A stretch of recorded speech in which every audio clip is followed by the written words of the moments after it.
ضلع بہاول نگر سے حافظ محمد مدثر صاحب نے سوال پوچھا ہے۔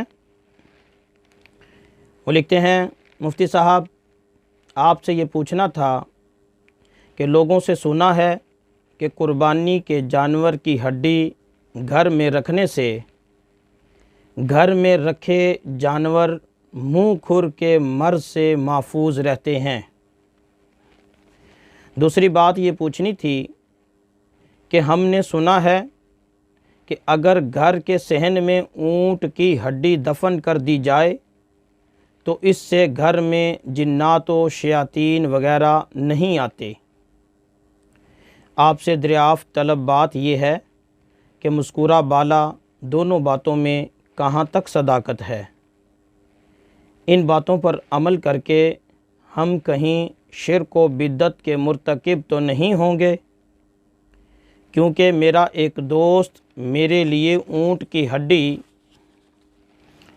لے کر آیا ہے، میں نے اس سے یہ ہڈی وصول تو کر لی ہے، لیکن میں نے اس کو یہ کہا ہے کہ میں پہلے اس حوالے سے مسئلہ پوچھوں گا پھر اس پر عمل کروں گا، لہٰذا اب آپ فرمائیں کہ ہمیں کیا کرنا چاہیے۔ مفتی صاحب آپ ہمیں اس بارے میں ضرور مطلع کریں۔ حافظ محمد مدثر۔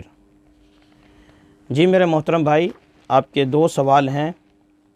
پہلا سوال آپ کا یہ ہے کہ قربانی کے جانور کی ہڈی گھر میں رکھنے سے گھر میں جو رکھے جانور ہیں گائے بھینس وغیرہ، ان کو منہ کھر یعنی ایسا مرض جس سے جانور چارہ وغیرہ نہیں کھاتا اور وہ بیمار ہو جاتا ہے، اس مرض سے محفوظ رہتے ہیں۔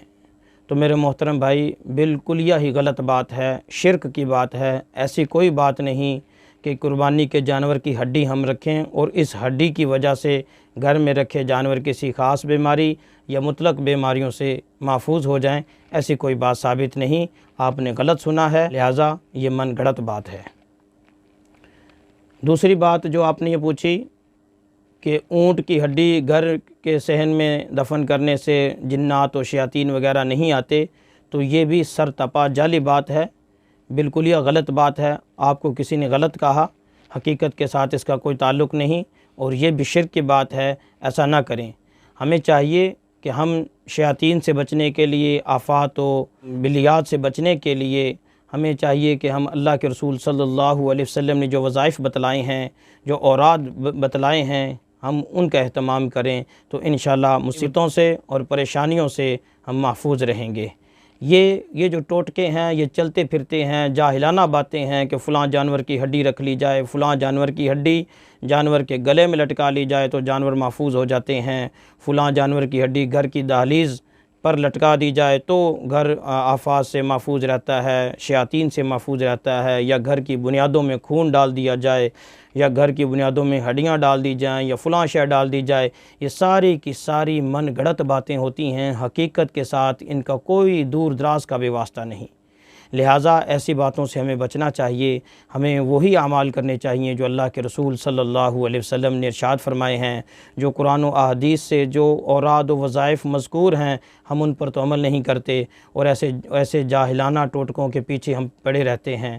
پھر ہوتا کیا ہے، پھر نقصانات پر نقصانات ہوتے ہیں، تو پھر ہم کہتے ہیں کہ یہ کیا ہوا، یہ ٹوٹکے نے تو اثر ہی نہیں کیا، یہ کام ہی نہیں کیا۔ تو میرے محترم بھائی یہ ہے ہی سر تپا جعلی ٹوٹکے، تو اثر کیا کریں گے؟